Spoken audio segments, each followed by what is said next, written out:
Hello दोस्तों, स्वागत है आपका मेरे इस चैनल पर। तो आज मैं आप लोगों के सामने लाया हूँ HPJBT टेट के साइकोलॉजी के सेक्शन को, जिसमें कि कुल 30 क्वेश्चन रहने वाले हैं जो कि आज आपसे पूछे गए थे। ये क्वेश्चन लगभग रिपीटेड क्वेश्चन हैं जो कि इससे पहले मैंने एक वीडियो बनाई है जिसमें कि 150 से 60 क्वेश्चन लगभग साइकोलॉजी के हैं, उसी में से एक क्वेश्चन देखने को मिले हैं। तो जिन भी स्टूडेंट्स के आगे टेट एग्ज़ाम है तो उनसे रिक्वेस्ट है कि आप उस वीडियो को ज़रूर देखें और अपने ज़्यादा से ज़्यादा क्वेश्चन को ठीक करें। इसमें सबसे पहला क्वेश्चन हमारे पास, कार्य और कारण संबंधों का अध्ययन अधिक सटीकता से किया जा सकता है। Cause and effect relationship can be done more accurately by. इसका सही आंसर हो जाएगा आपका हो जाएगा एक्सपेरिमेंटल मेथड यानी कि प्रयोगात्मक विधि। अगला प्रश्न हमारे पास, बालकों द्वारा स्वयं के विचारों को लिखना एक उदाहरण है।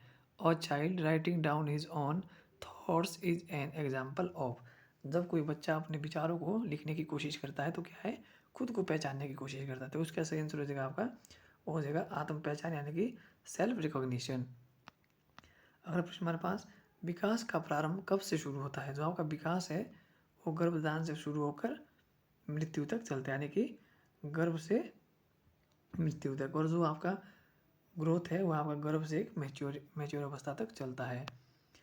अगला प्रश्न हमारे पास, पेवलोव ने अपना प्रयोग किस पर किया है। पेवलोव ने अपना प्रयोग किस पर किया है, वो किया है आपका कुत्तों पर। अगला प्रश्न हमारे पास, सामाजिक अधिगम का सिद्धांत किसने दिया है। Who give social learning theory. Social learning theory किसने दी है आपको, दी है बंडूरा ने। और साइको सोशल किसने दी है आपकी, वो दी है एरिक्सन द्वारा। अगला प्रश्न हमारे पास, अत्यधिक और तर्कहीन भय प्रतिक्रिया कहलाती है। Excessive and irrational fair reaction is called. जब हमें किसी चीज़ का एक बहुत ज़्यादा भय होने लगता है तो हम उसे क्या बोलते हैं, आपको बोलते हैं फोबिया। इसका आंसर हो जाएगा ऑप्शन डी। अगला प्रश्न हमारे पास, तत्परता, अभ्यास और प्रभाव। Readiness, exercise and effect are the laws of. एक किस चीज़ के लॉज है आपके, वो है लर्निंग के। इसका आंसर है आपका हो जाएगा ऑप्शन सी यानी कि अधिगम या learning. Readiness, exercise and effective किसके द्वारा दिया गया आपका, थॉर्नडाइक द्वारा।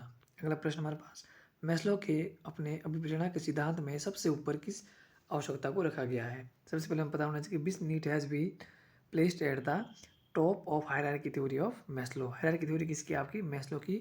और कितनी अवस्था बताइए आपकी, 5। पहली अवस्था शारीरिक, और सबसे टॉप की अवस्था क्या है, आत्मबोध। क्या पूछा गया है, सबसे ऊपर की। सब इसका आंसर हो जाएगा ऑप्शन डी यानी कि सेल्फ एक्चुअलाइजेशन।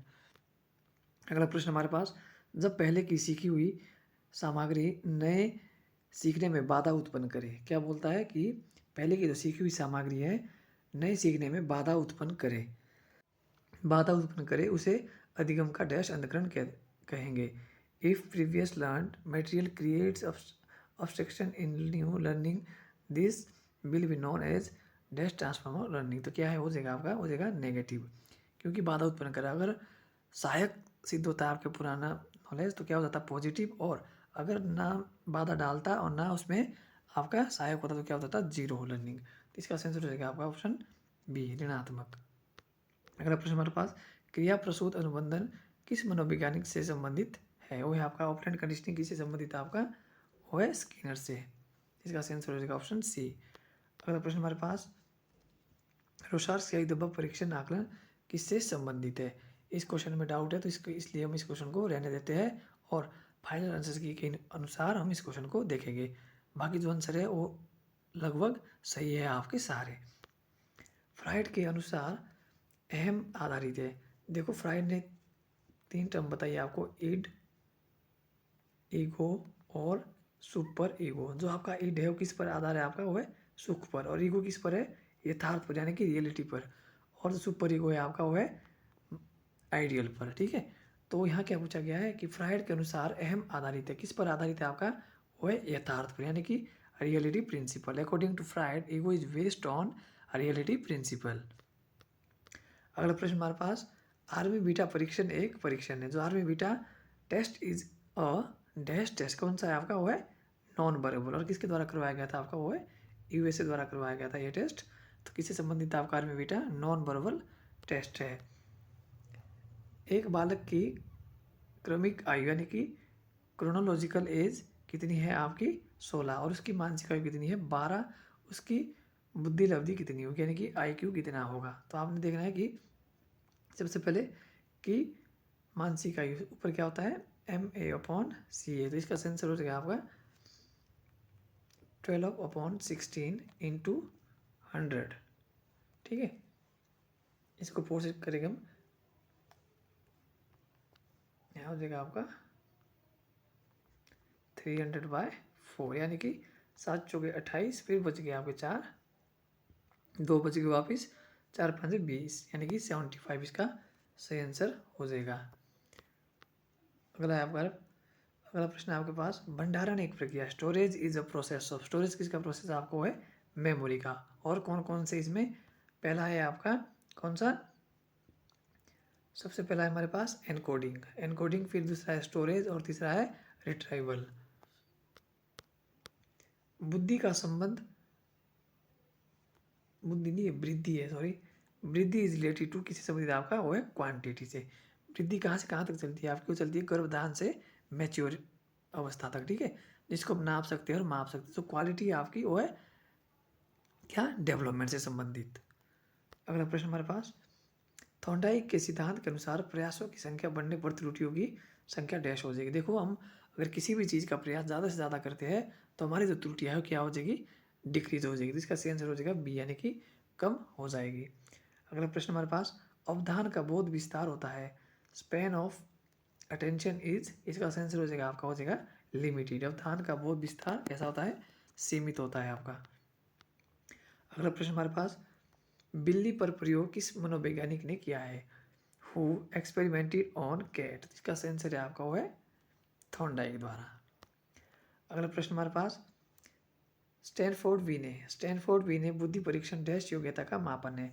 स्टैनफोर्ड वी ने आपका कौन सा कॉन्सेप्ट दिया आपका, वो दिया है मेंटल एज का। तो यहाँ पर बोलता है कि डैश परीक्षण का मापन करता है, किसका करता है आपका कॉग्निटिव का यानी कि ज्ञानात्मक का।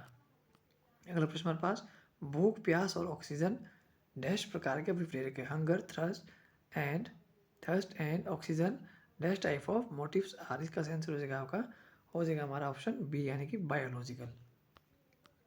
अगला प्रश्न हमारा, जीन पियाजे ने ज्ञानात्मक विकास को कितनी अवस्थाओं में बांटा है, वो बांटा है आपकी चार अवस्थाएं। कौन कौन सी हमारे पास, वो एक है सेंसरी मोटर, फिर प्री ऑपरेशनल और कंक्रीट ऑपरेशनल और फॉर्मल ऑपरेशन। इसकी एज को कितनी कितनी है, 0 से 2, 2 से 7, 7 से 11 और 11 से 15 तक। आपने इनको ध्यान रखना है क्योंकि आपके आने वाले एग्जाम में देखने को मिल सकता है। जी और एस कारक का वर्णन किस मनोवैज्ञानिक ने किया है, B psychologist describe G and S intelligence factor, किसने किया है आपका, हो गया है स्पीयरमैन द्वारा। अगला प्रश्न हमारे पास, शेल्डन ने व्यक्तित्व को डैश भागों में बांटा है, Sheldon classified personality into dash part, तो कितने आपके 3 पार्ट, इसका सही आंसर है आपका 3 पार्ट्स। अगला प्रश्न हमारे पास, एक व्यक्ति की औसतन बुद्धि लब्धि कितनी है, an average IQ of a person is, कितना है आपका 90 से 110 के बीच एक एवरेज IQ माना जाता है। अगला प्रश्न हमारे पास, परिणाम का ज्ञान सीखने पर डैश प्रभाव डालता है, knowledge of result will create dash impact on learning, तो जो आपका नॉलेज ऑफ रिजल्ट है, ठीक है, वो कैसा इम्पैक्ट करता है लर्निंग पर, वो करता है पॉजिटिव इम्पैक्ट, यानी कि कौन सा ऑप्शन है धनात्मक। अगला प्रश्न हमारे पास, नलिका भिन्न ग्रंथियां स्थापित करती है, एंडोक्राइन ग्लैंड सिक्रेट्स, क्या है इसका सही आंसर आपका वो है हार्मोन्स, यानी कि ऑप्शन सी इसका सही आंसर है। तो ये आपके जो क्वेश्चन है,